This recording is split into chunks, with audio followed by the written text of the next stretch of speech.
Thank you, Mr. Speaker, sir. And thank you, Honourable Member, for the question. Before I answer the question, I wish to acknowledge the work of the Deputy Prime Minister, former Deputy Prime Minister, Mr. Honourable Manuel Kamkamida, for his work on ease of doing business from 2023.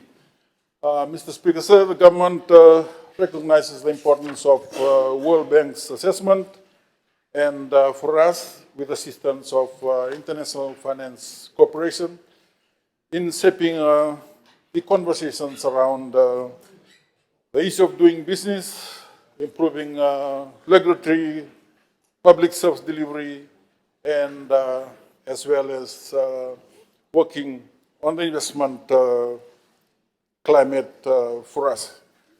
So such assessments are available because they provide insight beyond rankings alone. Mr. Speaker, sir, the seriousness with which government approaches these assessments can be seen through the reforms already undertaken.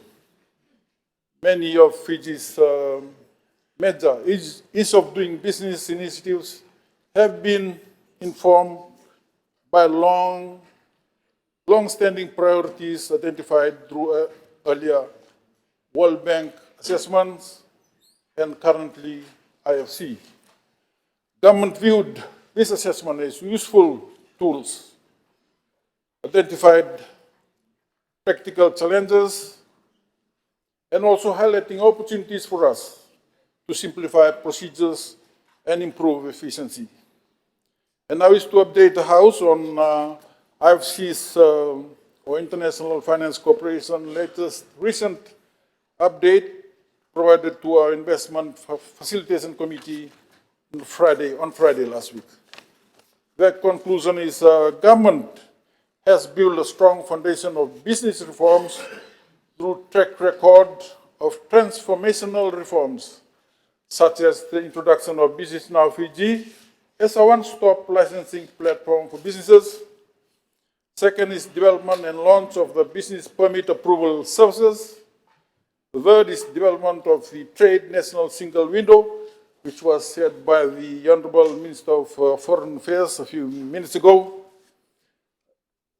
Fifth is ambitious reforms implemented and underway to many laws and regulations. Sixth is the establishment of strong institutions to strengthen the implementation of reforms.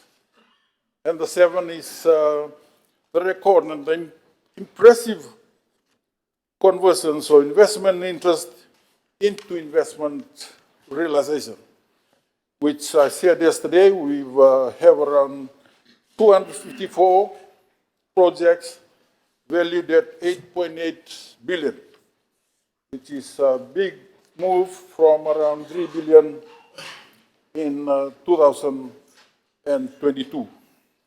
So those are favorable attributes to what has been achieved, Mr. Speaker, sir. And one significant response has been the implementation of Business Now Fiji, the government's flagship ease of doing business initiative designed to modernize and integrate business-related government services. Under this initiative, government has successfully launched the Starting a Business subsystem known as SUBS in September 2024. Mr. Speaker, sir, based on Fiji's problematic areas in the doing business report of the World Bank in 2019, the government launched this system after 5 years, that is 2019 to 2024. So since launch, the Starting a Business system, or SUBS, has continued to record substantial usage across participating agencies. To date, more than 24,000 applications have been received, with over 20,000 applications processed, demonstrating increasing uptake of digital government services and strengthening confidence in online regulatory processes. Not only this, Mr. Speaker, sir, but the system implementation is also consistently supported For example, support system statistics indicate over 500 technical issues or requests have been logged since implementation, with resolution rates exceeding 90% overall, reflecting ongoing improvements to system functionality and responsiveness. Mr. Speaker, sir, that demonstrate the government's response to reform priorities.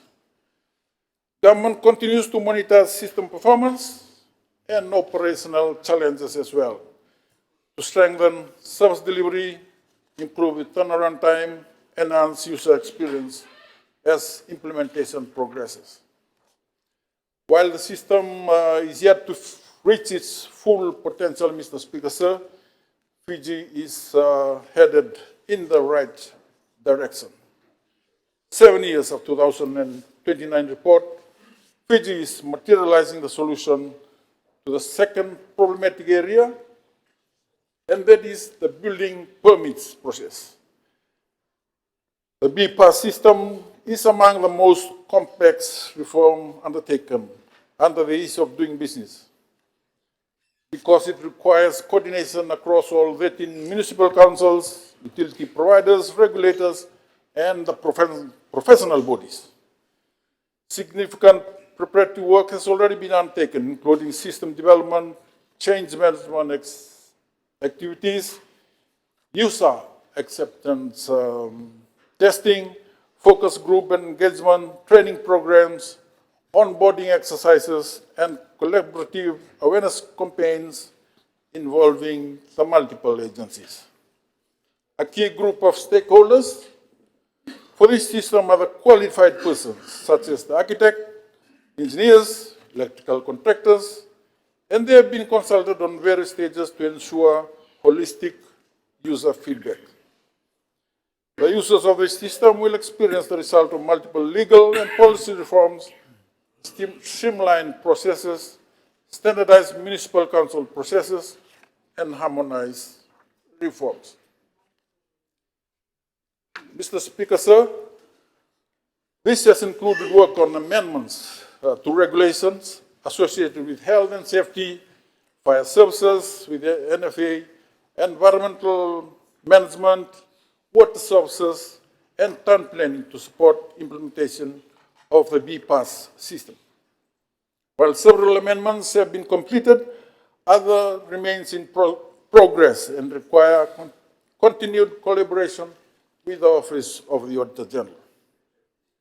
Although these reforms emerged partially in response to earlier doing business framework, the improvements achieved will inevitably be reflected either directly or indirectly.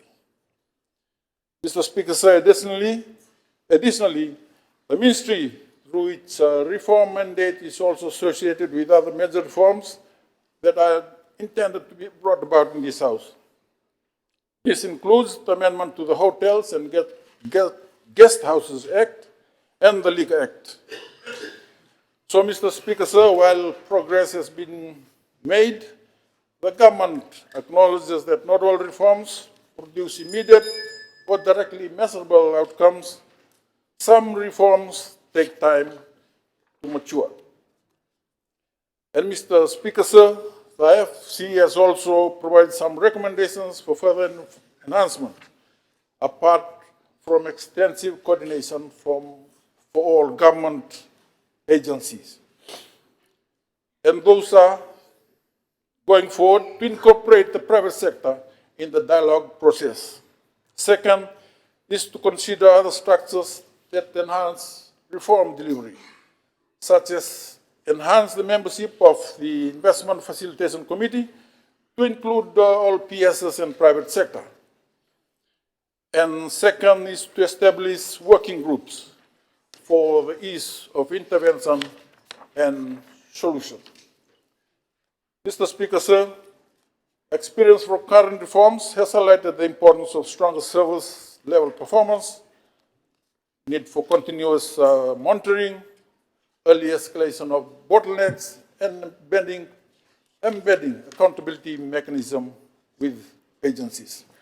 Government remains committed to continuing this work with urgency, coordination, and purpose to ensure Fiji develops a business environment that is modern, efficient, investment-ready, and capable of supporting inclusive economic growth. Thank you, Mr. Speaker, sir.